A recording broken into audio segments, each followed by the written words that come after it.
Lumer Abdigjiku, kësaj radhe, bëri një përparim të madh sa i përket paraqitjes së tij publike. Nuk u rrëmbyen nga shtysave dashurisë së paskaj, duke u lëritur: "O Lumer, ti ku je? Krejt Kosovën këtu e ke." O Lumer, ti ku je? Krejt Kosovën këtu e ke.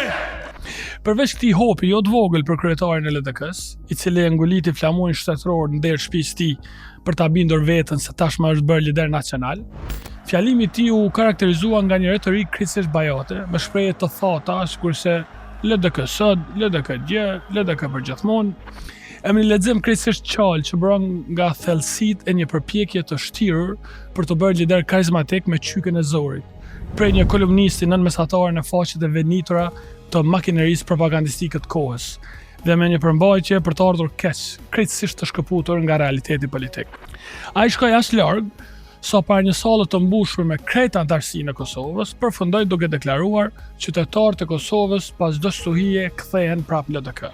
Sa për kujtesë, qysh prej humbjes së zgjedhjeve të nëntorit 2007, LDK-ja nuk ka fituar asnjë garë të përgjithshme elektorale në Kosovë. Megjithatë, duke qenë një politikan i cili përfitoi nga vala davaritës politike e shkaktuar nga banda e rrezikshme e Albin Kurtit, Lumer Abdigjiku nuk e ka të vështirë të jetojë me një realitet paralel, me çrast të qenurit rehat me pikpamjet e tij është shumë më rëndësishme se qenurit i bashklidhur me popullin në një betejë vendimtare për demokracinë. Gjurma e ndikimit ideologjik të shefit të tij në qeverinë Kurtini, Albin Kurtit pra, mbase edhe pavetëdijshëm u vrejt edhe tek slogani Krejt Kosova LDK, si një riciklim i rrezikshëm i pretendimeve totalizuese, alla vetvendosje, krejt dhe drejt, me idenë se gjithë populli i Kosovës duhet të gjejë trupëzim politik në një subjekt të vetëm partijak. Është diçka tjetër që LDK t'i përfaqësoj barabartësisht të gjithë qytetarët e Kosovës, dhe është krejt diçka tjetër që Krejt Kosova të bëhet LDK. Sidoqoftë, ky është një shtjellim shumë i ndërlikuar për një lider politik pas një arritje politike deri më tani, siç është Lumer Abdigjiku, i cili është vetë fytyra e njohur e bandave të allëzhvërgjinëve multimilionësh në industrinë e ndërtimit në krye më famkeqe në Rasim Erlaku. Fakti se ai qëndson në një realitet paralel u bë krejtësisht i dukshëm kur pasi e paraqiti veten si kurorëzim të ëndrave historike të etërve themeltar të Republikës Kosovës, i falenderoj kryetarët e LDK-s, të cilët ja pas kanë zbardhur fytyrën atij, LDK-s dhe krejt popullit Kosovës. Ju faleminderit nga zemra që na kanë zbardhur fytyrën neve, fytyrën Lidhjes Demokratike të Kosovës, gjithë qytetarët e Kosovës dhe popullit Kosovës. Ju faleminderit. Në këtë pikë, fjalimi i mbushur me frazologji bajate shndrohet në një ofendim nevërjetës për çdo qytetar të dinjitetshëm këtij vendi. Nëse përparim Rama qenë ka trupëzimi i ëndrave të etërve themeltar të Republikës Kosovës, atër këtë vend e pas ka marrë lumi. Ju kujtohet dëngje të rënda parashu derdhën skutave të erta mediatike, sikur për shembull në kallëzën e brenda ambasadorës së Go Plusit, Jeta Gjara, për ta paraqitur një njerëz krejtësisht të hutuar dhe pa haber institucional, si një arkitekt me famë botërore, për t'i dhënë Prishtinës një grimë shprehse pas viteve të errta të qeverisjes më të keqe në historinë e kryeqytetit nga vetvendosja e Shpëndametit. Paramendojeni, ne hapësirë për reklamim partive politike kemi parë, por për kraje publike me sponsorizim, këtë e gjeni veç te Jeta Gjara, që për shumë vite mashtrueshëm u prezantua edhe si gazetare. Nëse, të kthehemi te përparim Rama.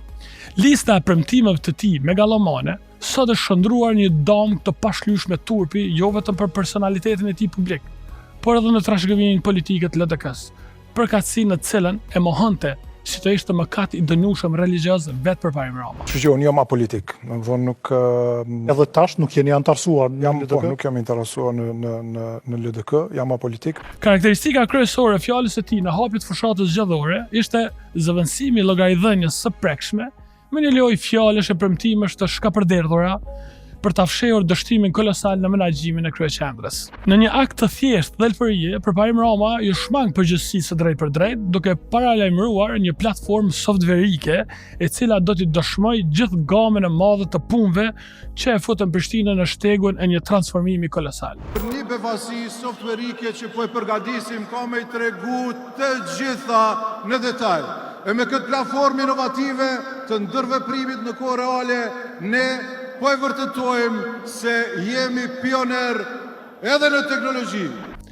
Derisa ai shkoi as larg sa e cilësoi Prishtinën si një qendër e cila i ka lënë pas kryeqendra të tjera të Ballkanit perëndimor, ja vlen t'ja kujtojmë tandemit Avdigjiku Rama se deri në çfarë mase e kanë shpërdoruar votën e qytetarëve të kryeqytetit si të ishin kusar të pangopun, duke mos përmbushur të gjitha këto premtime në zemër të programit të tyre paraprak.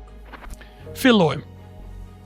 Ku është sheshi historik i Prishtinës, zgjerimi i shesheve ekzistuese dhe lidhja e tyre deri te rrethi flamurit? Ku është ndërtimi i nënkalimit për qarkullimin e veturave nga rrethi Veternikut deri te stacioni i autobusëve?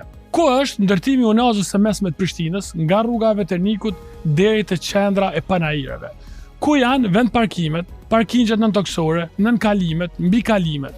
Ku është përfundimi i parkingut nëntoksor të ndërtesa AKP-s duke e zhvendosur tregun e gjelbër mbi sipërfaqen e parkingut? Ku është ndërtimi i vendparkimeve për automjete përgjatë unazës së brendshme të qendrës që përfshin rrugën Agim Ramadani, bulevardin Bill Clinton, rrugën Tirana dhe rrugën OQK-s?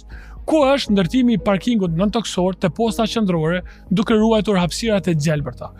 Ku është ndërtimi i parkingut nëntoksor në lagjen Dardania dhe ndërtimi i mbikalimit të shkallët e Arbëris? Ku është ndërtimi i nënkalimit që lidh rrethin e Flamurit me rrethin e QKUK-s, i cili do të ketë të përfshirë edhe një parking nëntoksor të hyrja e qytetit në mes të 3 rrethrotullimeve?